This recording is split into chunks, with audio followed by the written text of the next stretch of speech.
the PA is larger, but less of a cohesive instrument. Are the PA and Hamas really opposed to one another, or is it more a case of good cop, bad cop, where Abbas goes to Israel and says, unless you make concessions to me, I'm not going to be able to control Hamas, and you're going to have to fight with them? It's both. They are rivals, and they have different personnel and approaches. They're also in cooperation, as you suggested, in that and in other ways, that they are both seeking the destruction of Israel. Their basic difference is tactical. The PA, as the PLO before it, says, in effect, look, it's worth being in discussions with Israel because we get benefits. Hamas says, in return, no, it's not worth it. You are degrading yourself. Stick to your principles. And those are the two different approaches, but they're purely tactical over the utility of working with Israel or not. In the end, both seek the same goal, the destruction of Israel.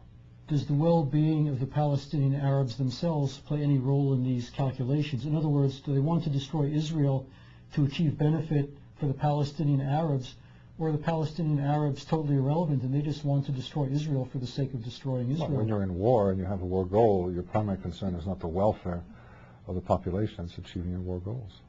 Yeah, because I know that there are hundreds of thousands of Palestinian Arabs living in refugee camps throughout the Middle East in Arab countries, and these Arab countries could absorb them into the population and give them citizenship, allow them to work, and so forth. The goal is to keep them as a dagger at Israel's throat. Right, so they're you're at war. Right. You're at war. You're trying to win the war. You're not looking out to make sure that everybody has, the best, latest consumer items. You want to win the war. That's the motivating, inspiring factor. Winning the war, destroying Israel. Now let's talk about some of the techniques by which they whip up hatred against Israel.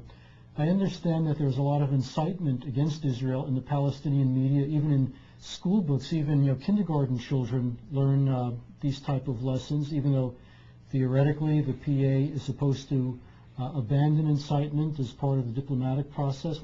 In what kinds of ways do they intentionally incite hatred of Israel? You name it. It's pervasive. Whether it be the posters on the streets, the television and radio, the newspapers, the books, the school curricula, the mosque sermons, the athletic teams, you name it. It's pervasive.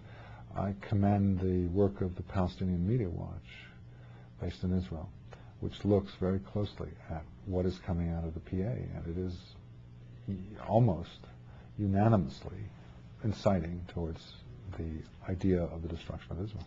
Do they just try to place Israel in the worst possible light, or do they resort to absolute systematic falsehood where they just make things up? Systematic falsehood sounds like a good description to me. Okay, and what are kind of the false accusations that they level at Israel just for the sole purpose of inciting this hatred? Well, it's everything from the profound illegitimacy of the state, that ancient Israelites were not in Jerusalem, and this actually was a Canaanite state inhabited by Palestinians, to what happened today, this morning. It is a pervasive set of programmatic lies to create a sense of outrage, to stimulate emotions, to build up an anger so that Palestinians are ripe for actions, for operations. Now, why does Israel permit this? I remember early in the conflict when the PA was broadcasting insightful propaganda, Israel launched a few attacks on the broadcasting facilities. They took them off the air, but they came back on. Why does Israel allow them to stay on the air? The Israelis don't seem to understand that they're in a war. But then, when you say it's a state of denial, that psychological term where you just don't want to face the reality, because if you did, you would be required to take actions that you would rather not take. I can't explain exactly what's going on, but I can point to the symptoms, which is the Israelis seem to think that a little tweak here and an adjustment there and things will be fine. They don't seem to understand that they have an enemy that wants to destroy them. Now, they seem to be pretty open about it. There was a recent broadcast on Palestinian TV by a Muslim imam basically saying that in the future Islam would be the world's only religion, all Christians would be slaves and all Jews would be dead. I mean, he said it right on Palestinian TV. I've seen the clip myself. They say it, they get away with it. They don't pay any price for it, so why not say it? I do the same. So you feel Israel is not worried about slander, thinks there's no consequence if people... The Israelis seem to be in a state of overconfidence, that they are not required, that there's a war, that there are people who think they're at war with Israel, but the Israelis don't really need to pay them much attention. I mean, it was similar to our own state before 9/11. I mean, the radical Islamic groups had declared war on us, and we didn't notice it. Mosquito bites, just didn't pay attention. What about the threat posed by Iran? They seem to be working as hard as they can to develop nuclear weapons. One of the top Iranian leaders said not too long ago that they would really love to drop one of these nuclear weapons on Israel. Even if Israel retaliated with nukes, one nuke could destroy Israel while Iran could withstand several and still exist. How serious should this threat be taken? That leader is Ali Akbar Hashemi Rafsanjani, who's running for president of Iran. He put it a little differently, saying that maybe we should contemplate an exchange of nuclear weapons with Israel, because Israel would not survive it, we would.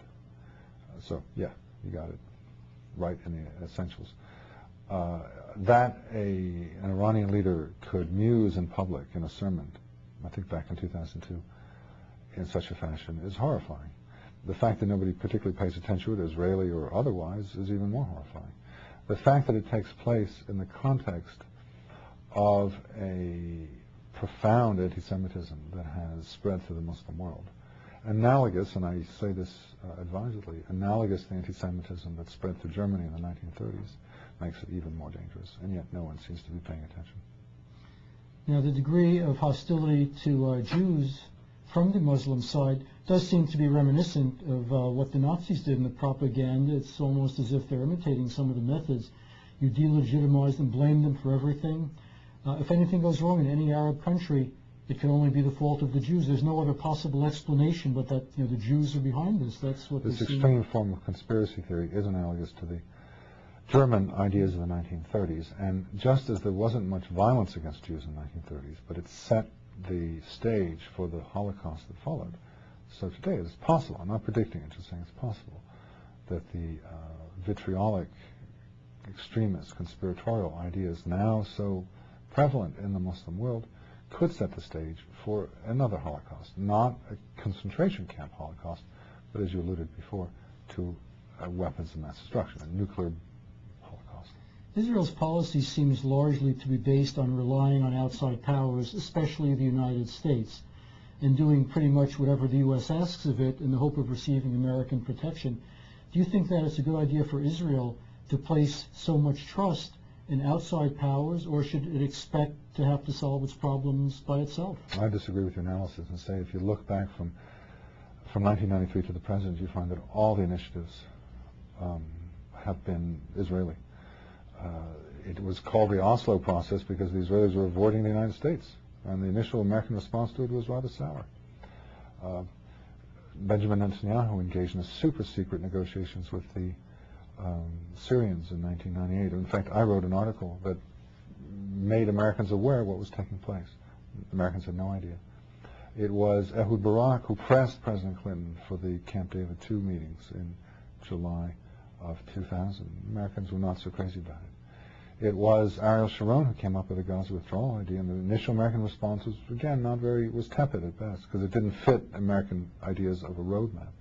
So in all of these cases, and in others as well, it's the Israelis who have taken the initiatives. Now, in my mind, wrong-headed initiatives, but it's certainly Israeli initiatives. They're not following the American lead or saluting the Americans and saying, "We'll do what you want." There's another front in the conflict, and that's the Lebanese border. Hezbollah claims that it has about 12,000 missiles aimed at Israel that they could launch whenever they receive an order to do so. How seriously should that threat be taken? It is a serious threat. It could do real damage to Haifa and north of Haifa. So just to wrap up, this will be the last question. What do you think that Israel needs to do now to secure its continued well-being? Does it need a total change of government? It needs to understand it's at war and take steps to win the war. It's pretty simple conceptually, but a huge change from the present circumstances. Okay, well, on that note, we're going to have to wrap up because we are out of time. I'd like to thank my guest, Daniel Pipes. Thank you very much for coming. Thank you.